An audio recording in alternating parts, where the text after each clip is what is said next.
आज हम सीखते हैं कंप्यूटर के फंडामेंटल्स। कंप्यूटर क्या है, कंप्यूटर कैसे काम करता है, उसके क्या क्या कंपोनेंट्स हैं।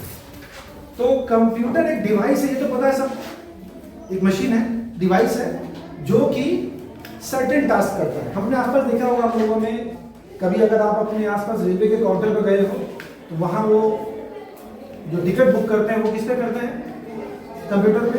अगर आप बैंक गए होगे, बैंक में भी आपने देखा होगा वहाँ पर वो कंप्यूटर ही यूज करते हैं। तो कंप्यूटर एक डिवाइस तो है, और कंप्यूटर को चलने के लिए क्या चाहिए, इलेक्ट्रिसिटी। तो क्या हम कह सकते हैं कि computer is an electronic device, कह सकते हैं। Very good. तो कंप्यूटर अब काम कैसे करता है, तो कंप्यूटर में कुछ होता है इनपुट सिग्नल या इनपुट डाटा, ठीक है। इनपुट डिवाइस से यह डाटा आता है और ये जाता है कंप्यूटर में। कंप्यूटर का जो मेन पार्ट है उसको बोलते हैं सीपीयू, और सीपीयू इस डाटा को, जो डाटा इनपुट से आ रहा है, इसको प्रोसेस करने के बाद कहाँ भेजेगा, आउटपुट को। एक्सीलेंट, हाँ, ये जाएगा आउटपुट। तो डाटा बीच में जब इनपुट से आया, सीपीयू में गया, तो सीपीयू ने क्या किया, इसको प्रोसेस किया, मैनिपुलेट किया। तो सीपीयू जहां पर सारा डाटा प्रोसेस होता है, इसको बोलते हैं हम लोग ब्रेन ऑफ कंप्यूटर। क्या बोलते हैं, ब्रेन ऑफ कंप्यूटर। इसको बोलेंगे ब्रेन ऑफ कंप्यूटर। अब लिखते रहना है, brain of computer is CPU. और सीपीयू का फुल फॉर्म क्या होता है, सेंट्रल प्रोसेसिंग यूनिट। बहुत अच्छा, ये हो गया सेंट्रल प्रोसेसिंग यूनिट। तो जो भी कंप्यूटर हमारे आसपास में होता है, वो चाहे डेस्कटॉप हो, चाहे लैपटॉप हो या पामटॉप हो। अच्छा, डेस्कटॉप क्या होता है, देखो कंप्यूटर जब बना, तो जब कंप्यूटर को डेस्क पे रखा गया, डेस्क पे रखा गया, डेस्कटॉप, तो क्या हो गया, डेस्क के ऊपर है तो डेस्कटॉप। जब हम लोगों ने उसे पाम के ऊपर रखा तो क्या बना वो, पामटॉप। पामटॉप, पामटॉप, इसको पाम बोलते हैं। यहाँ पर जो कंप्यूटर जो मोबाइल डिवाइस की तरह हुआ, उसको बोला हम लोगों ने पामटॉप। और जो हम लोगों ने लैप के ऊपर रखा, उसे क्या बोला, लैपटॉप। लैपटॉप। तो ये कंप्यूटर से है। तो कंप्यूटर का जो ये पूरा सिस्टम, आज हम इसी को थोड़ा समझते हैं, ठीक है।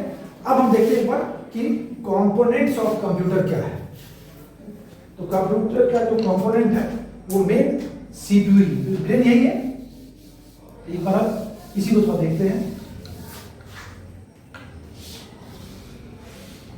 सीपीयू के अंदर जब ये इनपुट से डाटा आता है, तो पहले जाता है ये कहां, इसके अंदर में तीन कंपोनेंट होता है सीपीयू के अंदर में। एक को बोलते हैं सीयू। सीयू का मतलब कंट्रोल यूनिट। क्या बोलते हैं, कंट्रोल यूनिट। कंट्रोल यूनिट का नाम पता है ना, कंट्रोल मतलब जितने भी डिवाइस इससे कनेक्टेड हैं, जो भी ये प्रोसेस करता है, उसको यह सीयू कंट्रोल करता है। सीपीयू मतलब इस ब्रेन में सीयू कंट्रोल करता है। अब जब कंप्यूटर का नाम कंप्यूटर क्यों पड़ा, कंप्यूटर नाम कंप्यूटर क्यों पड़ा, कि कंप्यूटर वर्ड बना है Latin word, Greek Latin word है जो है कंप्यूट। क्या है, कंप्यूट, जिसका मतलब होता है कैलकुलेट करना, गणना करना। इससे बना कंप्यूटर। तो कंप्यूटर बेसिकली क्या करता था, ये कैलकुलेशंस करता था, ठीक है। और ये सारा कैलकुलेशन कहां पे होगा, सीपीयू। तो सीपीयू का जो अगला पार्ट है उसको बोलते हैं हम लोग एएलयू। क्या बोलेंगे, एएलयू। एएलयू का फुल फॉर्म होता है arithmetic and logic unit. Arithmetic मतलब जो मैथमेटिकल कैलकुलेशंस हुआ, और लॉजिकल बोलते हैं यस और नो, ठीक है। उसको कंट्रोल करता है ये एएलयू, ठीक है। और इस कैलकुलेशन को बीच में कंप्यूटर सेव करता है, रीड करता है, वो होता है मेमोरी। इसको बोलते हैं मेमोरी यूनिट, ठीक है। तो ये तीन पार्ट एक सीपीयू में होता है, ठीक। पहला है सीयू, दूसरा है एएलयू, तीसरा है मेमोरी। इनपुट डिवाइस से जब भी कोई भी डाटा आएगा, तो वो पहले जाएगा सीपीयू में, सीयू और एएलयू से वो प्रोसेस होगा। अगर मेमोरी की रिक्वायरमेंट है तो मेमोरी में भी आएगा डाटा, ठीक है, सेव होगा, रीड होगा, और फिर चला जाएगा ये आउटपुट में। तो इनपुट क्या होता है, कौन बताएगा इनपुट क्या होता है? इनपुट क्या होता है? एक कंप्यूटर में कुछ पार्ट्स होते हैं इनपुट, जिसको बोलते हैं इनपुट डिवाइस। क्या बोलते हैं? Input device. इनपुट डिवाइस क्या होता है? जैसे हमारा कीबोर्ड है, कीबोर्ड में क्या करते हैं? हम कुछ भी टाइप करते हैं, तो देखो ये कीबोर्ड कनेक्टेड है सीपीयू से, तो हमने जो भी टाइप किया वो हम देखते हैं कहां पर? मॉनिटर पर देखते हैं। तो आउटपुट का एक एग्जांपल है मॉनिटर, इनपुट का एग्जांपल है कीबोर्ड, ठीक है, और आउटपुट का है मॉनिटर। तो हम जो भी कीबोर्ड में टाइप करते हैं वो हम आउटपुट में देखते हैं, लेकिन इस बीच में ये प्रोसेस कौन करता है? सीपीयू। कौन प्रोसेस करता है इसको? सीपीयू, ठीक है। और इनपुट डिवाइस कौन कौन से हैं? माउस क्या करता है? माउस से क्या करते हैं? क्लिक करते नहीं, क्लिक करते हैं, कुछ भी चीज सेलेक्ट करते हैं। अगर राइट क्लिक करो तो कॉपी भी आता है, याद है, पेस्ट भी होता है। तो ये सारा काम माउस से होता है, तो माउस भी एक इनपुट डिवाइस है। इसके अलावा अगर आपने कभी देखा हो स्कैनर क्या होता है? जो स्कैन करता है। स्कैन क्या होता है? क्या होता है उससे? स्कैनर से क्या होता है? कोई भी डॉक्यूमेंट जो फिजिकल डॉक्यूमेंट है उसको वो स्कैन करके डिजिटल फॉर्मेट में कर देता है, मतलब वो कंप्यूटर की मेमोरी में रख देता है। वो काम स्कैनर का है, ठीक है। एक अगला एग्जांपल है स्कैनर का, ठीक है। और बताओ भाई इनपुट डिवाइस क्या होता है इसके अलावा? एक और है माइक्रोफोन। यस, माइक बोलते हैं माइक्रोफोन भी एक इनपुट डिवाइस है। तो माइक्रोफोन से क्या करते हैं हम लोग? माइक्रोफोन में जब भी आप कंप्यूटर यूज करो और आपके पास माइक है, माइक्रोफोन है, अगर आप कुछ भी बोलते हो तो क्या होता है? वो या तो वो सेव होगा या स्पीकर पे बजेगा, है ना।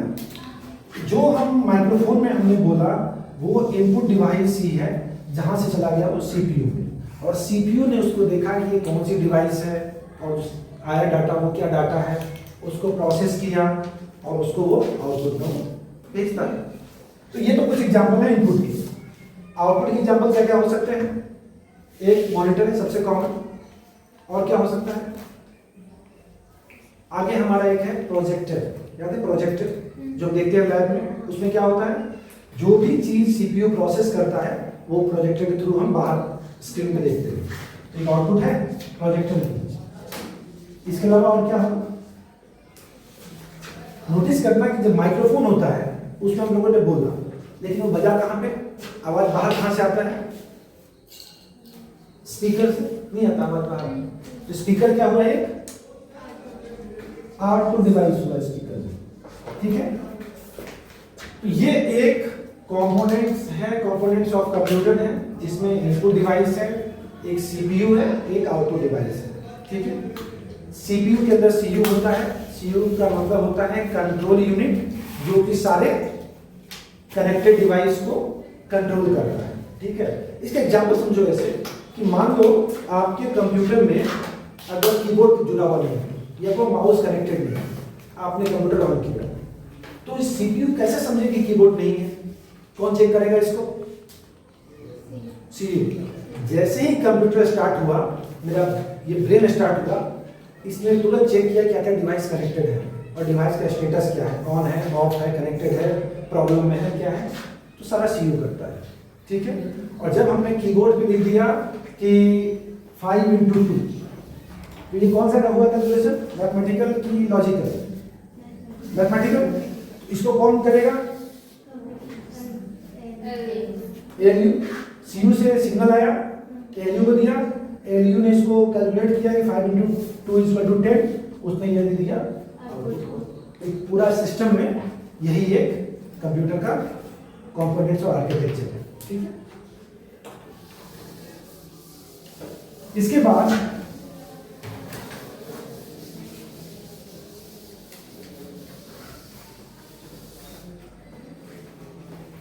हम कह सकते हैं कि कंप्यूटर में, जो लोगों ने भी देखा, कंप्यूटर के मेजरली 4 फंक्शनल यूनिट है। क्या क्या है? एक इनपुट, दूसरा आउटपुट, तीसरा जहां प्रोसेस करता है सीपीयू, और चौथा क्या था? सीपीयू के अंदर था मेमोरी। मेमोरी। ये 4 क्या है?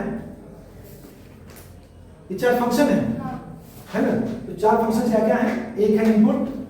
इनपुट से जहां से डाटा या सिग्नल आया कंप्यूटर को प्रोसेस करने के लिए।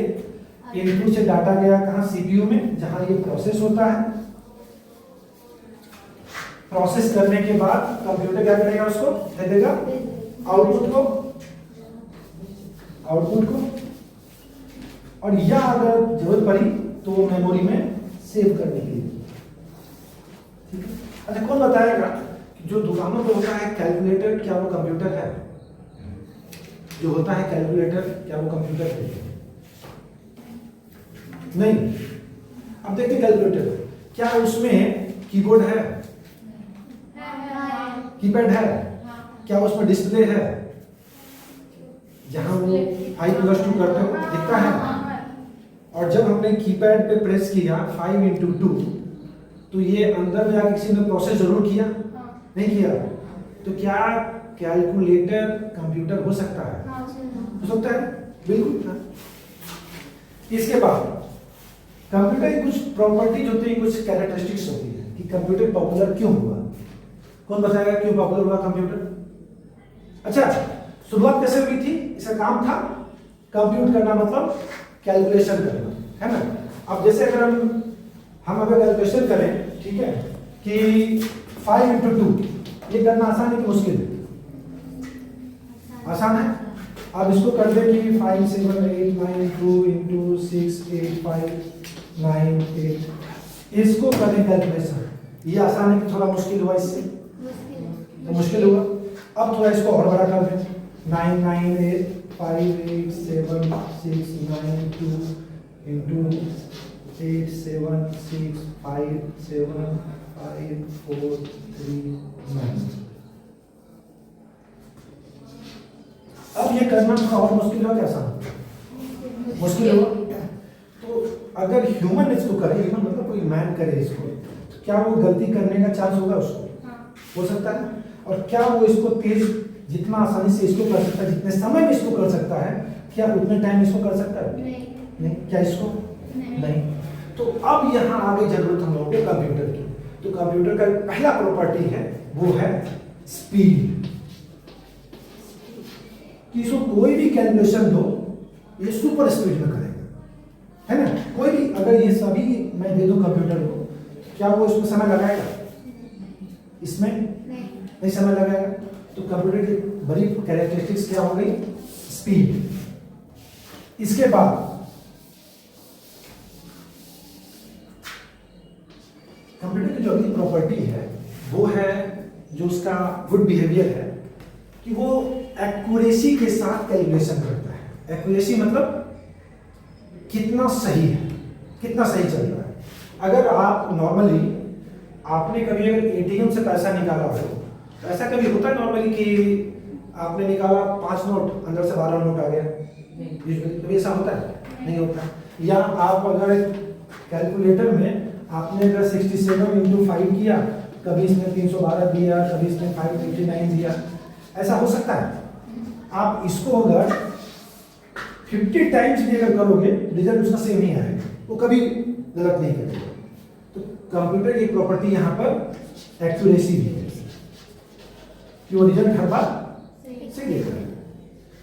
एक और अगली प्रॉपर्टी जो थोड़ा सा ह्यूमन बिहेवियर को टच करती है, वो है कि अगर बार बार आदमी अगर एक ही काम करे, तो उसको गलती करने का चांस थोड़ा सा बन जाता है ना? बार बार अगर एक ही काम करे तो नहीं, कभी तो थोड़ा आगे कभी पीछे समय हो सकता है। जैसे कि अगर आप डेली अगर उठो, आपने 5 8 9 7 6 × 7 8 5 4 2, अगर डेली उसके कॉन्फिडेंस के साथ करो डेली, ठीक है, तो कभी आपको एक ऐसा समय आएगा जब आपको हो जाएगा ओवर कॉन्फिडेंस, और आप इसमें गलती कर बैठे। भाई बहुत आसान है, तो कल भी किए थे, आज भी कर रहे हैं, नहीं। लेकिन ये काम कंप्यूटर नहीं करता। कंप्यूटर उसको हर टास्क को वो एरर फ्री करता है, गलती होने का चांस नहीं देता है वो कंप्यूटर, ठीक है। तो इसको बोलते हैं, एक वर्ड है ऑटोमेशन। ऑटोमेशन का मतलब हुआ कि कुछ काम को उसने ऑटोमेट कर दिया, मतलब चीज़ों को खुद ब खुद कर दिया। अब जैसे कि अगर आपके पास यहाँ पर रेलवे का क्रॉसिंग है ना, रेलवे का क्रॉसिंग, अगर उस पर नोटिस करो कि जब भी ट्रेन आने से पहले जहाँ पर आदमी नहीं होता, वहाँ गेट कीपर नहीं होता, वो गेट अपने आप गिर जाता है, और जब ट्रेन पास होगी फिर वो गेट अपने आप खुल जाएगा। या ट्रेन का जो होता है सिग्नल, जब तक ट्रेन नहीं आई तब तक वो रहा ग्रीन, जैसे ही ट्रेन पास हो गई ग्रीन से हो गया रेड। तो ये काम थोड़ी कोई आदमी बैठ के बार बार कर रहा है, ये चीजें ऑटोमेट होगी। जब भी ट्रेन आएगी पहले वो ग्रीन होगा, ट्रेन चली जाएगी, फिर वापस वो रेड हो जाएगा। तो इस चीज को बोलते हैं हम लोग ऑटोमेशन। जो टास्क हम रिपीटेड करते हैं, कंप्यूटर उस काम को आसानी से बिना एरर करता है। तो ये कुछ प्रॉपर्टीज है कंप्यूटर के, ठीक है। यहाँ पे कोई डाउट है नहीं। अब आते हैं हम लोग कंप्यूटर का जो इनपुट देखा हम लोगों ने, प्रोसेसिंग सीपीयू में देखा कि एएलयू सीयू मेमोरी होता है, आउटपुट देखा। थोड़ा सा पढ़ते हैं हम सब आज मेमोरी के बारे में, कंप्यूटर की मेमोरी क्या होता है, ठीक है। क्या होती है मेमोरी, कोई क्या होता है मेमोरी कंप्यूटर में? बिल्कुल सही, जहाँ वो फाइल सेव करता है। अब देखो, जब हम लोग अगर थोड़ा सा तो रियल टाइम एग्जांपल में देखो, आप जब भी जाते हो अपने पास के किराना की दुकान में, ठीक है, आप सामान लो, वो बिल बनाता है पेपर पे, ठीक है। बिल बना के क्या हुआ, उससे फायदा क्या हुआ, उसको क्या फायदा हुआ? उसने दो बार उसने जोड़ा घटाया, डाटा कैलकुलेट सही है, तो पेपर जो बना एक तरह से उसने उस डाटा को सेव कर दिया कि आपका ये कैलकुलेशन है, ये सामान है, लिस्ट है, इतना प्राइस फाइन है, तो सेव होगा। इसी तरह जब कंप्यूटर में कुछ काम करता है या उसको कुछ काम हम लोगों ने लिखा करने के लिए, तो चीज़ों को कहाँ समझे, कहाँ स्टोर करके रखे, मुझे ये काम करना है, तो कहाँ करेगा वो? मेमोरी में। तो कंप्यूटर के पास एक होता है मेमोरी, ठीक है। और यह मेमोरी दो तरह के होते हैं, प्राइमरी मेमोरी और सेकेंडरी मेमोरी। ये हुई दो तरह की, प्राइमरी और सेकेंडरी। अब प्राइमरी मेमोरी क्या होता है?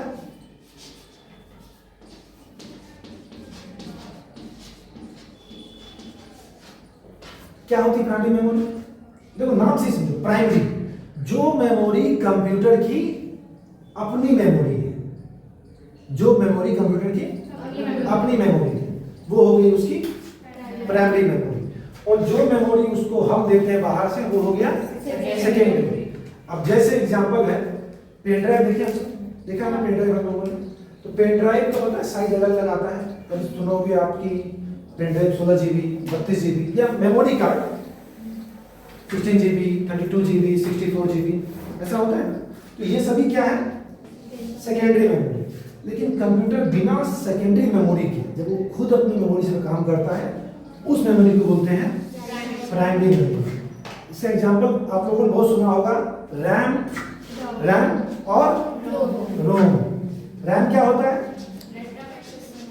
बहुत अच्छा, रैंडम एक्सेस मेमोरी। और रोम का हुआ, रोम क्या हुआ? Read only memory. रोम हुआ रीड ओनली मेमोरी। तो रैम बोलते हैं जब रैंडम एक्सेस मेमोरी का मतलब ये हुआ। रैंडम मतलब क्या होता है? तुरंत, है ना। तो जब भी कंप्यूटर कुछ काम करता रहता है, तो चाहे जैसे कि अब एक एग्जांपल आप समझो ऐसे कि जैसे अगर हम लोग 56 × 98 किया, ठीक है, हम कैसे करते हैं इसको? 8 6 8 जा 48 4 देखते हैं 4 कैसे करते हैं मैथ में नॉर्मली। तो ये जो 4 है, यह कंप्यूटर में कहाँ स्टोर होता है? कहाँ स्टोर होगा? रैम में, रोम में नहीं, रैम में। क्योंकि ये जब हो रहा है कैलकुलेशन इन बिटवीन कि हाँ ठीक है 8 5 जा 40 + 4 44, फिर हम लोगों ने इसको किया और फिर सम करते हैं। इस प्रोसेस में जब इन बिटवीन जितना डाटा हुआ उसको कहाँ स्टोर हुआ? रैम में। तो एक कैलकुलेशन में कंप्यूटर क्या करता है? रैम का यूज करता है। क्यों? कैलकुलेशन को चलते रहने के लिए, जल्दी करने के लिए, ठीक है। अगर आप यहाँ आपने किया 56 8 जा 8 6 जा 48 4, अगर ये 4 हटाए क्या करोगे, फिर करना पड़ेगा इसको, फिर से करना पड़ेगा, फिर देखिए फिर हटा दिया, क्या हुआ आपका टाइमिंग बढ़ गया ना। यही इसी चीज को आसान बनाता है रैम। रैम में जब भी कोई कैलकुलेशन, जब भी कंप्यूटर में कुछ भी होगा कैलकुलेशन, पहले आएगा वो रैम में, ठीक है। मेमोरी से, जैसे मेमोरी में बहुत सारा डाटा है, बहुत सारा इंस्ट्रक्शन है, ठीक है, और वो 1 बाय 1 आता है कहाँ पर, रैम में। रैम ने उसको प्रोसेस किया, फिर उसे सीपीयू को भेज दिया काम करने के लिए, ठीक है। तो ये रैम का एग्जांपल होता है, रैंडम एक्सेस मेमोरी। रोम होता है कंप्यूटर की वह मेमोरी जो रीड ओनली है। रीड ओनली का मतलब जिसको सिर्फ पढ़ सकते हैं, जिसमें हम चेंज नहीं कर सकते। चेंज को कंप्यूटर भाषा में बोलते हैं राइट। क्या बोलते हैं, राइट। तो कभी आपने सीडी लो, पढ़ोगे उस पर RW, ठीक है, read and right, read and right, ठीक है।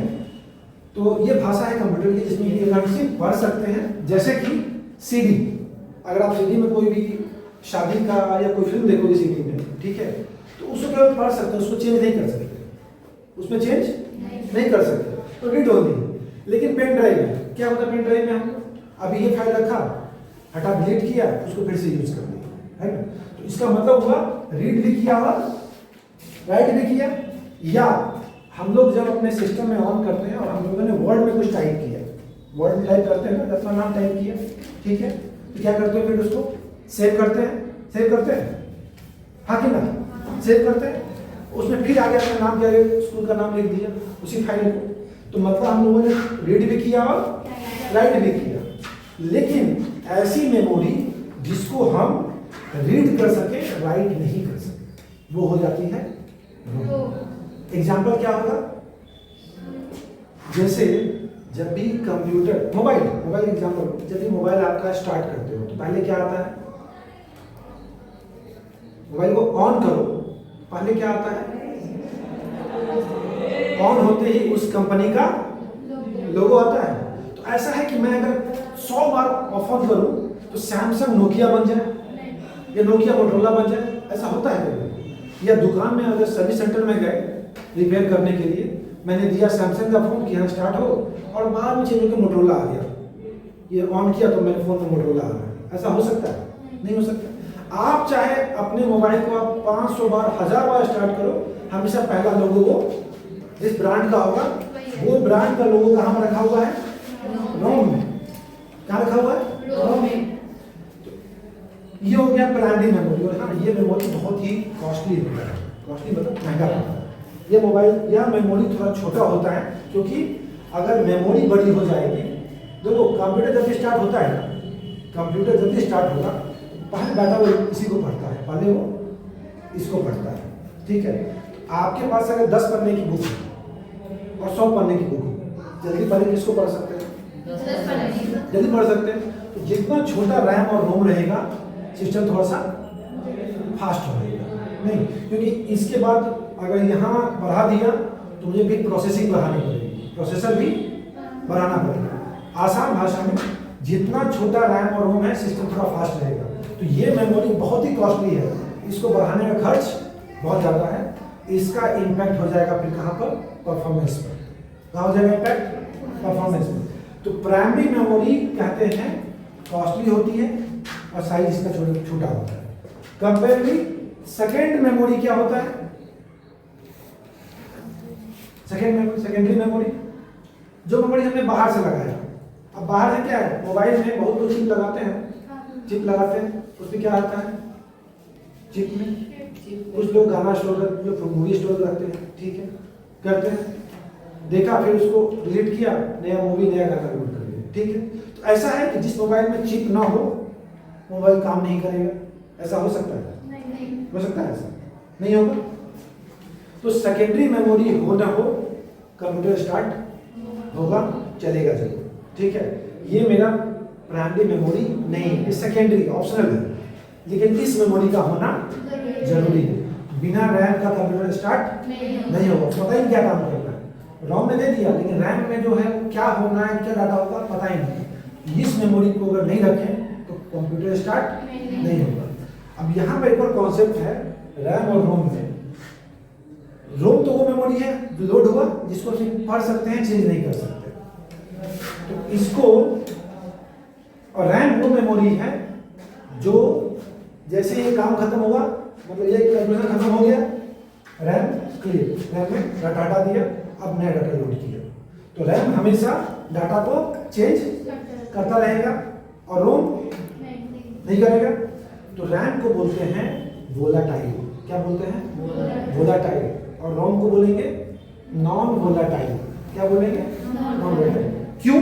क्योंकि अगर आपने अपने कंप्यूटर को स्टार्ट किया या अगर आपने अपने मोबाइल को स्टार्ट किया तो रैम पूरा क्या होता है? रैम ऑल क्लियर, रैम थोड़ा सारा क्लियर हो जाता है। जो डाटा उसमें स्टोर था वो डाटा क्लियर हो गया।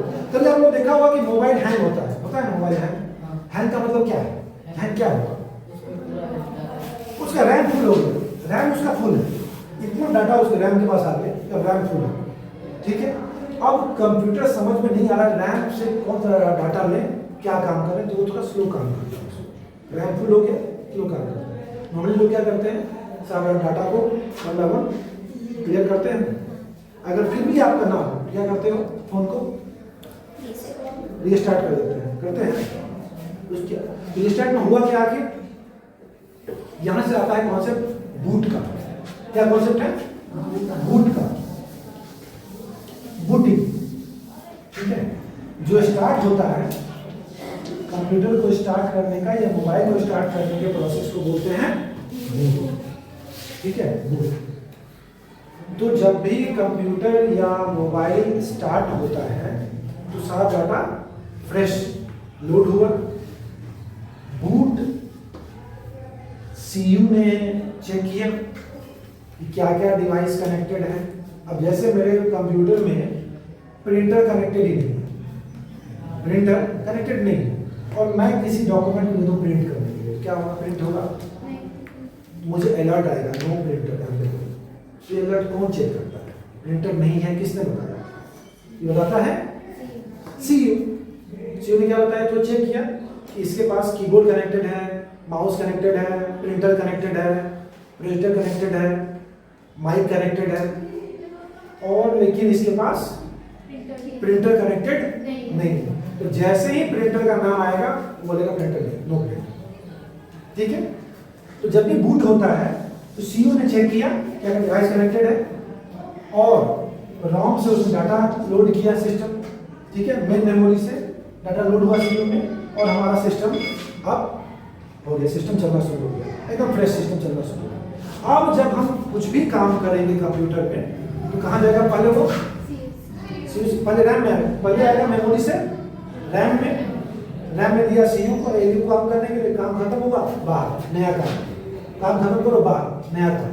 ठीक है, इसी में आगे हम लोग पढ़ेंगे। एक होता है प्रायोरिटाइजेशन, कौन सा काम जल्दी करना है, कौन सा काम बाद में करना। जैसे रोड पे बहुत सारी गाड़ियां चलती हैं, लेकिन एम्बुलेंस है तो क्या करते हैं? बाकी गाड़ियां साइड होगी ना, एम्बुलेंस क्यों? क्योंकि एम्बुलेंस ने कहा कि मुझे अर्जेंट है। ऐसे ही कुछ काम होगा कंप्यूटर में, जब वो काम आएगा बाकी काम को पीछे करेगा, रुको पहले मेरा काम होना है, तो उसको बोलेंगे हम सब प्रायोरिटाइजेशन। ठीक है, और ये सभी काम कौन करेगा? ऑपरेटिंग सिस्टम, जो हम आगे पढ़ेंगे। ठीक है।